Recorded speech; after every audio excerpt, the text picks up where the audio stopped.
नमस्कार। आज 9 फरवरी 2026 है और द डीप डाइव में आपका स्वागत है। आज हम भूमध्य सागर के क्षेत्र पर एक गहरी नज़र डाल रहे हैं।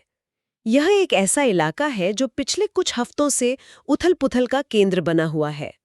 यहाँ मानवीय संकट, बदलती राजनीतिक वफादारियां और पर्यावरण से जुड़ी चुनौतियां सब मिलकर एक बहुत ही जटिल तस्वीर बना रही हैं। यह विश्लेषण प्रोवेव एआई द्वारा प्रायोजित है और ये सारी जानकारी हमें मिल रही है स्टाइलो न्यूज़ से, जो एक एआई संचालित न्यूज़ एप्लीकेशन है। Stylo news Stylo Intel ops software का उपभोक्ता संस्करण है, जो सरकार, सेना और व्यापार जैसे बड़े उद्यमों के लिए डिज़ाइन किया गया है। इसका मतलब है कि हमारे श्रोताओं को एक ऐसे टूल तक पहुंच मिलती है जो दुनिया के बड़े निर्णयकर्ताओं की मदद के लिए बनाया गया है। आज हमारी कोशिश रहेगी कि हम इन सभी घटनाओं के पीछे के पैटर्न को समझें। ये सिर्फ अलग-अलग खबरें नहीं हैं, बल्कि एक बड़ी कहानी के हिस्से हैं। हम देखेंगे कि कैसे लीबिया की अस्थिरता, तुर्की की बढ़ती ताकत और यूरोप की प्रवासी नीतियां, ये सब एक दूसरे से जुड़ी हुई हैं। तो चलिए इस उलझी हुई तस्वीर को समझने की कोशिश करते हैं। शुरुआत उस मानवीय त्रासदी से करते हैं जो हमारी आंखों के सामने भूमध्य सागर में खट रही है। जनवरी के अंत में साइक्लोन हैरी ने समुद्र में भयानक तबाही मचाई, लेकिन इसके बावजूद कई प्रवासी नावें ट्यूनिशिया और लीबिया से यूरोप के लिए निकल पड़ीं, और जो आंकड़े आ रहे हैं वो दिल दहला देने वाले हैं। बिल्कुल।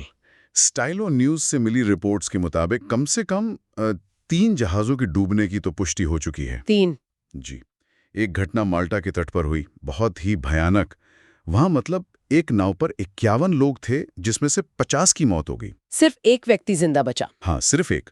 और एक और जहाज लीबिया के टोब्रुक के पास डूब गया।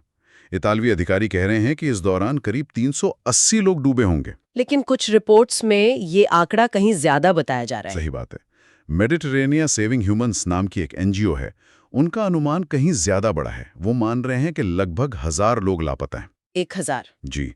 अगर ये सच है तो ये हाल के समय की सबसे बड़ी त्रासदियों में से एक होगी। ये सिर्फ एक प्राकृतिक आपदा या हादसा नहीं लगता, इस पे तो गंभीर आरोप भी लग रहे हैं। हाँ, और यही इस मामले को और भी गंभीर बनाता है।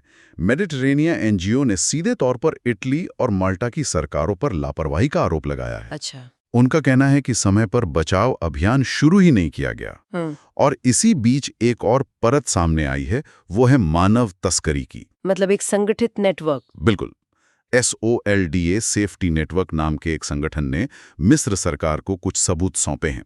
ये सबूत दिखाते हैं कि कैसे काहिरा सोमालिया से आने वाले प्रवासियों के लिए एक बड़ा ट्रांजिट हब बन गया है, जहां से उन्हें लीबिया और फिर यूरोप भेजा जाता है। ये एक पूरा संगठित अपराध नेटवर्क है जो लोगों की मजबूरी का फायदा उठा रहा है। और ऐसा लगता है कि जवाबदेही तय करने की कोशिश भी हो रही है, लेकिन बहुत धीमी गति से। 30 जनवरी को इटली में एक पुराना मामला फिर से खुला है। आप 2023 के कतरो जहाज हादसे की बात कर रही हैं? जी हाँ, उस हादसे में कम से कम 94 लोगों की मौत हुई थी। अब जाकर 6 इतावली पुलिस और तटरक्षक अधिकारियों पर मुकदमा शुरू हुआ है। ये मुकदमा बहुत महत्वपूर्ण है ना? बहुत ज्यादा, क्योंकि ये किसी एक घटना के बारे में नहीं है। ये इटली की कठोर प्रवासन नीतियों और बचाव कार्यों में जो प्रणालीगत खामियां हैं, उन पर सवाल उठाता है। ये सवाल पूछता है कि क्या इन मौतों को टाला जा सकता था? इस मुद्दे पर अलग-अलग पक्ष क्या कह रहे हैं? जाहिर है इतालवी सरकार का नजरिया एनजीओ से अलग होगा। एकदम। यहाँ 2 बिल्कुल अलग दृष्टिकोण हैं। एक तरफ प्रधानमंत्री जॉर्जिया मेलोनी की सरकार है। उनका क्या कहना है? वो इन त्रासदियों के लिए पूरी तरह से मानव तस्करों को जिम्मेदार ठहराती हैं। उनका फोकस है कि सीमा नियंत्रण को और सख्त किया जाए। और दूसरा पक्ष? दूसरी तरफ ह्यूमन राइट्स वॉच और संयुक्त राष्ट्र जैसी अंतर्राष्ट्रीय संस्थाएं हैं। उनका कहना है कि आप प्रवासियों को अपराधी की तरह नहीं देख सकते। उनकी दलील है कि पहली प्राथमिकता लोगों की जान बचाना होनी चाहिए और ऐसी नीतियां बनाने की जरूरत है जो शरण लेने के लिए सुरक्षित और कानूनी रास्ते मुहैया कराएं। तो एक तरफ सुरक्षा का सवाल है और दूसरी तरफ मानवाधिकारों का। अक्सर राजनीतिक अस्थिरता में होती हैं और इस मामले में सारी उंगलियां लीबिया की तरफ उठती हैं, जहां 2011 से ही मतलब अराजकता का माहौल है। हाल ही में वहां एक बड़ी घटना हुई, पूर्व नेता मोहम्मद गद्दाफी के बेटे सैफ अल इस्लाम गद्दाफी की हत्या कर दी गई। जी, सैफ अल इस्लाम की हत्या ये सिर्फ एक व्यक्ति की मौत नहीं है। ये लीबिया में चल रहे सत्ता संघर्ष का एक प्रतीक है। देश आज भी त्रिपोली और बेंगाजी में मौजूद दो प्रतिद्वंद्वी सरकारों और अनगिनत मिलिशिया गुटों के बीच बटा हुआ है। और सैफ अल इस्लाम की क्या भूमिका थी इसमें? वो गद्दाफी के पुराने समर्थकों को एकजुट करने की कोशिश कर रहे थे, तो उनकी हत्या से उस गुट को एक बड़ा झटका लगा है। इससे लीबिया के राजनीतिक समीकरण और भी ज्यादा अस्थिर हो सकते हैं। वैसे यहाँ एक बहुत बड़ा विरोधाभास नजर आता है। एक तरफ देश में गृहयुद्ध जैसी स्थिति है, राजनीतिक हत्याएं हो रही हैं, और दूसरी तरफ हमें खबरें मिलती हैं कि बीपी, शेल और शेवरॉन जैसी बड़ी बड़ी पश्चिमी तेल कंपनियां वहां अपना काम बढ़ा रही हैं। ये कैसे संभव है? ये अपने आप में एक बड़ी अजीब बात है, लेकिन यही आज की भू राजनीति की सच्चाई है। लीबिया की जो नेशनल ऑयल कॉरपोरेशन है, उसने 2028 तक अपने तेल उत्पादन को दोगुना करने का लक्ष्य रखा है, लगभग 2 मिलियन बैरल प्रति दिन। और इसने कंपनियों को आकर्षित किया है। बिल्कुल, 40 से ज्यादा अंतर्राष्ट्रीय कंपनियों को। इससे ये साफ पता चलता है कि अंतर्राष्ट्रीय शक्तियों और बड़ी कंपनियों के लिए अक्सर राजनीतिक स्थिरता से ज्यादा जरूरी संसाधनों का प्रवाह होता है। जब तक तेल निकल रहा है, तब तक वो वहां के राजनीतिक जोखिम को उठाने के लिए तैयार हैं। ये एक खतरनाक खेल है। बहुत। जहां एक तरफ मानवीय संकट है और दूसरी तरफ अरबों डॉलर के आर्थिक हित। लीबिया के इस उथल-पुथल का असर सिर्फ उसके अंदर नहीं, बल्कि पूरे भूमध्य सागर में महसूस हो रहा है। और ऐसा लगता है कि तुर्की इस बदलते हुए माहौल में एक बड़ी भूमिका निभाने की कोशिश कर रहा है। बिल्कुल। तुर्की पिछले कुछ सालों से बहुत आक्रामक तरीके से अपनी सैन्य और राजनयिक ताकत का विस्तार कर रहा है। जैसे सोमालिया में F-16 लड़ाकू विमानों की तैनाती या फिर यूक्रेन संघर्ष में मध्यस्थता की भूमिका निभाना।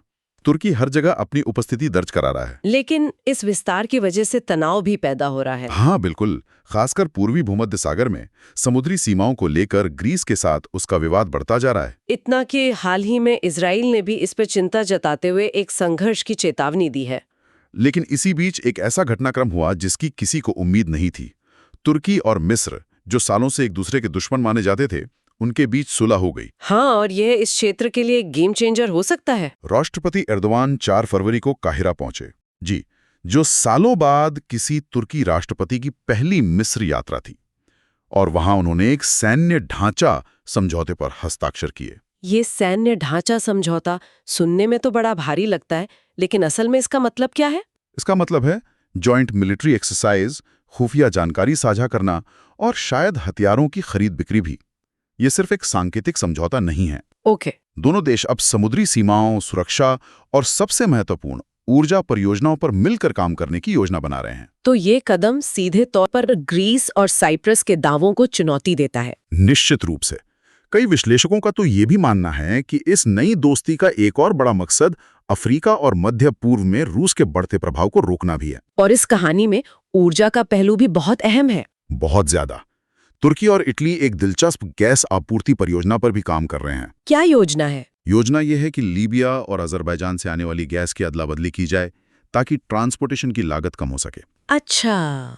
अगर ये सफल होता है तो ये यूरोप की ऊर्जा सुरक्षा के समीकरण को भी बदल सकता है। तो आप देख सकती हैं कि कैसे प्रवासन, राजनीतिक अस्थिरता, सैन्य समझौते और ऊर्जा सुरक्षा, ये सब धागे एक दूसरे से जुड़े हुए हैं। हमने अब तक राजनीति, संघर्ष और ऊर्जा की बात की, लेकिन इन सब के नीचे कुछ और भी बड़ी लहरें हैं जो इस क्षेत्र के भविष्य को तय कर रही हैं, जैसे पर्यावरण और अर्थव्यवस्था। ये मुद्दे अक्सर सुर्खियों में नहीं आते, लेकिन इनका असर बहुत गहरा होता है। आप बिल्कुल सही कह रही हैं। जब हम प्रवासन की बात करते हैं तो हम सिर्फ युद्ध और अस्थिरता को देखते हैं, लेकिन जलवायु परिवर्तन भी एक बहुत बड़ा कारण बनता जा रहा है। सही बात है। हाल ही में सहारा रेगिस्तान से उठी धूल का जो घना गुबार हजारों किलोमीटर का सफर तय करके ग्रीस और उत्तरी मैसेडोनिया तक पहुंचा, वो इसी बदलते मौसम का एक छोटा सा संकेत है। ये धूल न केवल वायु गुणवत्ता को खराब करती है, बल्कि खेती को भी नुकसान पहुंचाती है। और इस क्षेत्र में एक और चौंकाने वाली रिपोर्ट विश्व बैंक की है, जो खराब कचरा प्रबंधन को लेकर है। रिपोर्ट में कहा गया है कि मध्य पूर्व और उत्तरी अफ्रीका को इससे सालाना $7.2 अरब का नुकसान होता है। ये आंकड़ा तो बहुत बड़ा है। हाँ, और इसे सही परिप्रेक्ष्य में रखना जरूरी है। $7.2 अरब की रकम इतनी बड़ी है कि इससे कई छोटे देशों का सालाना स्वास्थ्य या शिक्षा का बजट पूरा हो सकता है। ये सिर्फ कूड़े का ढेर नहीं है, ये एक बहुत बड़ा आर्थिक संकट है। इससे पर्यटन प्रभावित होता है, बीमारियां फैलती हैं। इन्हीं पर्यावरणीय बदलावों के बीच एक बहुत ही अविश्वसनीय कहानी सामने आई, एक लॉगरहेड समुद्री कछुए की। उसने 24,000 किलोमीटर का सफर तय किया। ये वाकई हैरान करने वाली कहानी है। ये कछुआ वैज्ञानिकों के लिए एक चलता फिरता डेटा सेंटर बन गया है। उसका इतना लंबा प्रवास हमें समुद्र के बदलते तापमान, बदलते समुद्री प्रवाह और भोजन की उपलब्धता में हो रहे बदलावों के बारे में बहुत कुछ बताता है। तो एक तरफ पर्यावरण का ये संकट है और दूसरी तरफ हमें बिल्कुल विपरीत तस्वीरें भी देखने को मिलती हैं। कार्निवल क्रूज लाइन ने 2027 से अफ्रीका के लिए अपनी पहली यात्राएं शुरू करने की घोषणा की है और हाल ही में 2026 के शीतकालीन ओलंपिक का उद्घाटन समारोह इटली में हुआ। आपने बिल्कुल सही समझा। यही इस क्षेत्र की जटिलता है। एक ही समय में यहाँ मानवीय त्रासदी हो रही है, लेकिन साथ ही अरबों डॉलर के पर्यटन और खेल के आयोजन भी हो रहे हैं। यह विरोधाभास ही शायद इस क्षेत्र की असली कहानी है। बिल्कुल। ये क्षेत्र केवल संघर्ष का मैदान नहीं है। यहाँ आर्थिक अवसर हैं, एक जीवंत संस्कृति है और साथ ही गंभीर पर्यावरणीय चुनौतियां भी हैं। इन सभी पहलुओं को एक साथ देखे बिना हम भूमध्य सागर की पूरी कहानी को नहीं समझ सकते। तो इन सभी घटनाओं को देखते हुए आने वाले हफ्तों और महीनों में हमें किन चीजों पर खास नजर रखनी चाहिए? मेरे हिसाब से 3-4 चीजें देखने वाली होंगी। पहली, लीबिया में राजनीतिक गुटों के बीच क्या होता है? क्या वे किसी समझौते पर पहुंच पाते हैं? दूसरा, तुर्की और मिस्र की नई दोस्ती जमीन पर क्या रूप लेती है? क्या वे सच में सैन्य और ऊर्जा के क्षेत्र में सहयोग कर पाते हैं? और तीसरा, यूरोपीय संघ की प्रवासन नीतियां। जी, क्या वे और ज्यादा सख्त होंगे या कोई मानवीय समाधान निकालने की कोशिश करेंगे? ये देखना होगा। और वो कठेरो जहाज हादसे का मुकदमा, उसकी भी बड़ी अहमियत होगी। हाँ, बिल्कुल। इटली की अदालत उस मामले में क्या फैसला सुनाती है, ये भविष्य में जवाबदेही तय करने के लिए एक मिसाल कायम कर सकता है। अगर अधिकारी दोषी पाए जाते हैं तो ये एक संदेश देगा कि प्रवासियों की जान की भी कीमत है। ये एक ऐसा मामला है जिस पर पूरे अंतर्राष्ट्रीय समुदाय की नजर रहेगी। आज की ये गहन पड़ताल स्टाइलो न्यूज द्वारा संभव हुई है। स्टाइलो न्यूज एक मोबाइल और कंप्यूटर ऐप है जिसे व्यक्ति डाउनलोड कर सकते हैं और सैकड़ों पारंपरिक समाचार स्रोतों और एक्स से व्यक्तिगत खुफिया शैली की जानकारी के लिए अनुकूलित कर सकते हैं। AI संचालित समाचार ऑन डिमांड प्राप्त करने के लिए www.stylonews.com पर जाकर स्टाइलो न्यूज की सदस्यता लें। सुनने के लिए आपका बहुत बहुत धन्यवाद। अगर आप भविष्य में किसी और विषय पर ऐसी ही गहरी जानकारी चाहते हैं तो हमें ज़रूर बताएं और अपने पसंदीदा सोशल मीडिया पर स्टाइलो न्यूज़ को फॉलो करना ना भूलें।